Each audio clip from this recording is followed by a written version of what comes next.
दोस्तों नमस्कार, जोहार। चलिए जानते हैं झारखंड सूबा की ताज़ा खबरों को, लेकिन उससे पहले अगर आपने अभी तक इस चैनल को सब्सक्राइब नहीं किया तो सब्सक्राइब कर लें, जिससे कि आपको झारखंड सूबा की ताज़ा खबर रोजाना मिलती रहे। सबसे पहली खबर, सरायकेला पुलिस ने चोरी की गई 70 बाइक को किया बरामद, 4 अपराधी गिरफ्तार किए गए। बता दें कि सरायकेला खरसामा पुलिस ने एक बार फिर से बड़ी सफलता हासिल करते हुए अंतर जिला बाइक चोर गिरोह का पर्दाफाश किया। पुलिस ने 4 अपराधियों को गिरफ्तार करके 70 चोरी की गई बाइक को बरामद किया है। इससे पहले अगस्त 2022 में जमशेदपुर के कोतवाली क्षेत्र में 67 चोरी की बाइक बरामद की गई थी। मुख्य आरोपियों में शंकर माझी उर्फ संदीप भूषण मछुआ, शिव मुंडा उर्फ शिबू मुंडा और मंगल मुंडा शामिल है। अगली खबर, धनबाद स्टेशन में IRCTC कर्मचारियों पर हमला, अवैध पानी की बोतलें जब्त करने पर धंधेबाजों ने पीट दिया। धनबाद स्टेशन के प्लेटफॉर्म नंबर 2 पर रात IRCTC के कर्मचारियों पर हमला किया गया। कर्मचारी गैर मान्यता प्राप्त पानी की बोतल जब्त करने गए थे और इसी दौरान पानी माफिया सिंडिकेट ने हमला किया। 8 से 10 लोगों ने घेरकर IRCTC के एरिया ऑफिसर राकेश कुमार और अफ्ताब हुसैन को बुरी तरह पीटा। राकेश और अफ्ताब के सिर पर गंभीर चोटें आई। अगली खबर, PGT Tata steel golf tournament की शुरुआत चैंपियनशिप में रखी गई 3 करोड़ की इनामी राशि। जमशेदपुर में PGT Tata steel golf championship की शुरुआत हो गई है और यहां पर इस टूर्नामेंट में देश के कई नामचीन गोल्फर्स अपनी किस्मत आजमा रहे। 3 करोड़ की इनामी राशि वाले PGT Tata steel golf tournament की शुरुआत गोलमुरी गोल्फ कोर्स में की गई है, जहां पर 1 हफ्ते तक गोलमुरी और बेल्डी गोल्फ कोर्स में यह आयोजित किया जाएगा। इस टूर्नामेंट का उद्घाटन भारतीय क्रिकेट टीम के पूर्व कैप्टन कपिल देव और पूर्व केंद्रीय मंत्री अर्जुन मुंडा द्वारा किया गया। अगली खबर, पूर्व गृह सचिव राजीव अरुण एक्का की लोकपाल से शिकायत, मनरेगा घोटाला अवैध पत्थर खनन से जुड़े हैं तार, कोड वर्ड से होता था पैसों का लेन देन।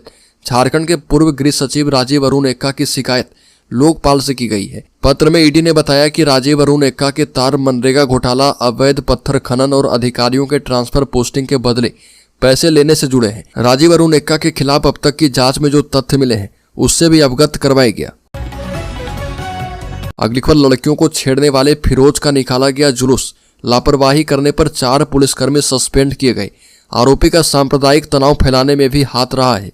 स्कूली छात्राओं से छेड़खानी मामले में गिरफ्तार अभियुक्त फिरोज अली उर्फ सुग्गा को पुलिस ने जेल भेज दिया। जेल भेजे जाने से पहले रांची पुलिस ने मेन रोड में उसका जुलूस निकाला और कोर्ट में उसी के द्वारा पेश किया गया। इधर बच्चियों से छेड़खानी मामले में IG ने बड़ी कार्रवाई की, 4 पुलिसकर्मी को सस्पेंड किया गया है। इसमें कोतवाली थाना के SI सनातन हेम्ब्रम, मुंशी अविनाश कुमार और महिला थाना की SI उषा कुमारी और थाना स्टाफ उर्मिला कोरबा शामिल है। अगली खबर, लातेहार में पशु लदा कंटेनर जब्त, 30 पशुओं को यूपी ले जा रहे थे तस्कर, वाहन चेकिंग के दौरान पकड़ाई, चालक गिरफ्तार किया गया। बता दें कि लातेहार जिला परिवहन पदाधिकारी सुरेंद्र कुमार ने बीती रात वाहन चेकिंग के दौरान पशु लदा एक कंटेनर को जब्त किया है और कंटेनर में 30 पशु बरामद किए गए। यह कार्रवाई चंदवा थाना क्षेत्र के लुकाइया मोड़ के पास वाहन चेकिंग अभियान के दौरान की गई। DTO सुरेंद्र ने बताया कि वाहन चेकिंग अभियान चलाई जा रही थी और इसी दौरान उक्त वाहन को रोककर उसकी जांच की गई। जांच के क्रम में कंटेनर के अंदर पशु दिखाई दी। अगली खबर, JSSC CGL रिजल्ट पर हाईकोर्ट ने लगा दी रोक, कहा कि पुलिस FIR दर्ज करे और जांच करके रिपोर्ट दे। 22 जनवरी को फिर से होगी सुनवाई। झारखंड हाई कोर्ट ने JSSC CGL रिजल्ट जारी करने पर रोक लगा दी है। यह रोक अगले आदेश तक के लिए लगाई गई है। वहीं कोर्ट ने राज्य सरकार को कहा कि JSSC CGL परीक्षा पेपर लीक होने के संबंध में दर्ज शिकायत पर परीक्षा संचालन अधिनियम 2023 के तहत पुलिस FIR दर्ज करके जांच करे और रिपोर्ट को सौंपे। इस याचिका की अगली सुनवाई 22 जनवरी 2025 को होगी। अगली खबर की बात करें तो केंद्र का झारखंड को 1,36,000 करोड़ देने से इनकार, पूर्णिया सांसद ने संसद में पूछा था सवाल। झारखंड सरकार केंद्र से कोयला रॉयल्टी का बकाया 1,36,000 करोड़ रुपए लंबे समय से मांग रही है। अब इस बकाये को लेकर केंद्र सरकार ने अपना जवाब दाखिल किया। केंद्र सरकार ने साफ कह दिया कि झारखंड का कोई कर बकाया नहीं है। कोयला रॉयल्टी मद में झारखंड के बकाया 1,36,000 करोड़ रुपए के दावे को केंद्र सरकार ने ठुकरा दिया है और ऐसे में अब केंद्र और राज्य सरकार के बीच विवाद बढ़ने की संभावना बन गई है। केंद्र के संदेश के बीच हेमंत सोरेन ने कहा कि हमारी मांगे जायज है। अगली खबर, कंस्ट्रक्शन कार्य कम होने से हुए बेरोजगार, प्रति महीने 8 से 10 हजार मजदूर काम की तलाश में कर रहे पलायन। बालू की कमी के कारण हजारों मजदूरों के सामने बेरोजगारी की स्थिति आ गई है। दिहाड़ी मजदूरों के लिए 2 वक्त की रोटी जुगाड़ करने की चुनौती है। एक तरफ सरकार बेरोजगारी दूर करने की बात कह रही है, वहीं प्रति महीने हजारों मजदूर दूसरे राज्य में पलायन करने को विवश हैं। झारखंड चैम्बर के अध्यक्ष परेश गट्टानी ने कहा कि इस समय प्रति महीने 8 से 10 हजार मजदूर पड़ोसी राज्य में पलायन कर रहे हैं। इधर मजदूरों का कहना है कि सुबह से दोपहर तक काम की तलाश में रहते हैं, लेकिन काम नहीं मिल पाता।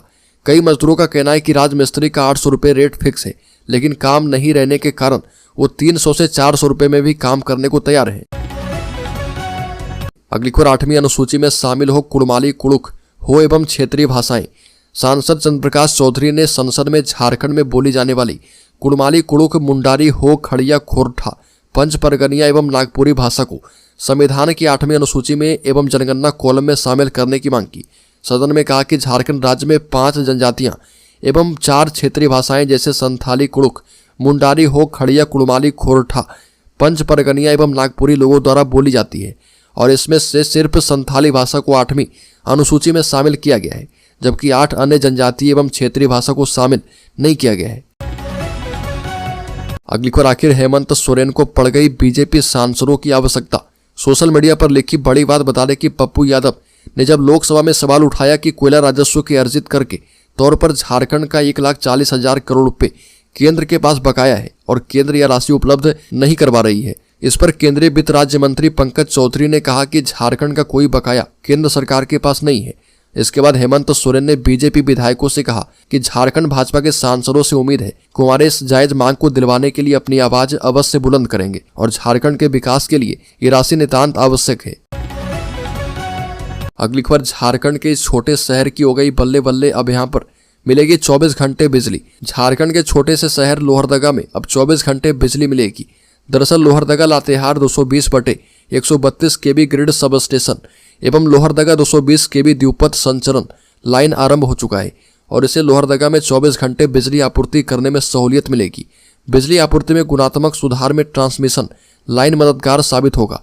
लातेहार ग्रिड को पावर ग्रिड कॉरपोरेशन के चंदवा स्थित राष्ट्रीय ग्रिड से जोड़ा गया है और लोहरदगा ग्रिड का निर्माण कार्य पावर ग्रिड कॉरपोरेशन ने झारखंड कंसल्टेंसी परियोजना के तहत वर्ष 2016 में प्रारंभ किया था।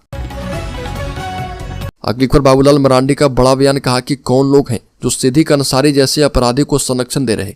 भाजपा के प्रदेश अध्यक्ष और पूर्व मुख्यमंत्री बाबूलाल मरांडी ने हेमंत सोरेन पर जमकर हमला किया। कहा कि आखिर कौन लोग हैं जो सिद्दीक अंसारी और उसके सहयोगियों को संरक्षण देते हैं। श्री मरांडी सोशल मीडिया पर ट्वीट कर कहा कि दुमका जिला के काठीकुंड प्रखंड में कार्य करने वाले पंचायत सचिव चंदा कुमारी को सिद्दीक अंसारी और उसके सहयोगियों के जरिए सादे कागज पर जबरन हस्ताक्षर करने का दबाव बनाया जा रहा था और हस्ताक्षर नहीं किए जाने पर चंदा कुमारी को दुष्कर्म और जानलेवा हमले की धमकी दी गई। ये भी कहा कि यह घटना सिर्फ एक महिला कर्मचारी पर हमला नहीं है, बल्कि यह पूरे प्रशासनिक तंत्र पर हमला है। मरांडी ने कहा कि सरकारी कार्यालय में घुसकर इस तरह की हरकत करना अपराधी के दुस्साहस को दर्शाता है। अगली पर राज्य के बोकारो जिले में होल्डिंग टैक्स जमा नहीं करने वालों का खाता होगा फ्रीज। 99 बड़े बकायेदारों को मिला नोटिस। लंबे समय से टैक्स जमा नहीं करने वालों के खिलाफ अब नगर परिषद ने कार्रवाई करने की तैयारी कर ली है और इसको लेकर बड़े बकायेदारों की सूची बना ली गई है। फुसरो नगर परिषद क्षेत्र में ऐसे 99 बड़े बकायेदारों को चिन्हित किया गया है जिनका 25,78,459 रुपये टैक्स की राशि बकाया है और नगर परिषद ऐसे बकायेदारों का खाता फ्रीज करने की कार्रवाई करने वाली है। बताया गया कि इसे लेकर नगर परिषद की ओर से कई बार नोटिस भेजा गया है। अगली खबर गृह सचिव और डीजीपी पहुंचे चतरा, विधि व्यवस्था की करेंगे समीक्षा। 4 जिलों के 34 थाना प्रभारी से लेंगे रिपोर्ट। बता दें कि झारखंड के गृह सचिव वंदना दादेल और डीजीपी अनुराग गुप्ता चतरा पहुंचे और यहां जिला मुख्यालय में दोनों अधिकारी विधि व्यवस्था को लेकर समीक्षा बैठक करेंगे। इस समीक्षा बैठक के दौरान गृह सचिव एवं डीजीपी रांची, चतरा, हजारीबाग और लातेहार जिले के 34 थाना प्रभारी से उनके काम से संबंधित रिपोर्ट लेंगे और इस बैठक में आईजी अभियान, IG CID, IG special branch, DIG Hazaribagh, ATS SP और चतरा, लातेहार एवं हजारीबाग जिले के एसपी उपस्थित रहेंगे। अगली खबर हॉकी इंडिया ने राउरकेला और रांची में दर्शकों को मुफ्त प्रवेश देने की घोषणा की। हॉकी इंडिया ने हॉकी इंडिया लीग के राउरकेला और रांची में होने वाले पुरुष और महिला मुकाबले के लिए दर्शकों को स्टेडियम में मुफ्त प्रवेश देने की घोषणा की है। 8 टीम वाली पुरुषों की हॉकी इंडिया लीग नए प्रारूप में 28 दिसंबर से राउरकेला के बिरसा मुंडा स्टेडियम में खेली जाएगी और 1 फरवरी 2025 को संपन्न होगी। महिलाओं की लीग में 4 टीमों की और यह 12 से 26 जनवरी तक रांची के मरांग गोम के जयपाल सिंह मुंडा एस्ट्रो टर्फ पर खेली जाएगी। अगली खबर, टाटा स्टील ने झारखंड लौह खदान में भारत में पहली बार पूर्ण महिला पाली की शुरुआत की। टाटा स्टील ने झारखंड के पश्चिमी सिंहभूम जिले में स्थित अपनी नोवा मुंडी लौह खदान में पहली बार पूर्ण रूप से महिलाओं की पाली का संचालन शुरू किया। कंपनी ने बयान में कहा कि यह पहल देश में पहली बार शुरू की गई है और इसमें कहा गया कि महिला कर्मचारी पाली की सभी खनन गतिविधियों में शामिल है, जिसमें भारी मिट्टी हटाने वाली मशीनरी, सॉल लोडर, ड्रिल और डोजर का संचालन और पाली की देखरेख शामिल है। कंपनी ने बयान में कहा कि यह भारत में अपनी तरह की पहली पहल है। अगली खबर, बाबूलाल मरांडी का बड़ा बयान, कहा कि जेएसएससी सीजीएल परीक्षा फल पर रोक छात्रों के संघर्ष की जीत है। झारखंड हाईकोर्ट द्वारा जेएसएससी सीजीएल परीक्षा फल पर लगाई गई रोक को बीजेपी प्रदेश अध्यक्ष बाबूलाल मरांडी ने कहा कि झारखंड हाईकोर्ट का जेएसएससी सीजीएल परीक्षा परिणाम पर रोक लगाना स्वागत योग्य निर्णय है। यह फैसला छात्रों के संघर्ष की जीत और राज्य सरकार के अहंकार की हार है। बाबूलाल ने कहा कि मैं सभी छात्रों और भारतीय जनता पार्टी के कार्यकर्ताओं को धन्यवाद देता हूं कि जिन्होंने लोकतांत्रिक तरीके से जेएसएससी सीजीएल परीक्षा के साजिश के खिलाफ आवाज उठाई। अगली खबर, झारखंड के शेयर होल्डर्स इन्वेस्टर्स के लिए बड़ी खबर, सेंसेक्स 1064 अंक गिरकर 80,684 पर बंद। निफ्टी भी 332 अंक गिरा। सरकारी बैंकों के शेयर सबसे ज्यादा गिरे। हफ्ते के दूसरे कारोबारी दिन सेंसेक्स 1064 अंक की गिरावट के साथ 80,684 के स्तर पर बंद हुआ और निफ्टी में भी 332 अंक की गिरावट दर्ज की गई। ये 24,336 के स्तर पर बंद हुआ है। वहीं बीएसई मिड कैप 311 अंक की गिरावट के साथ 47,816 के स्तर पर बंद हुआ। सेंसेक्स के 30 शेयर में से 29 में गिरावट और एक में तेजी रही।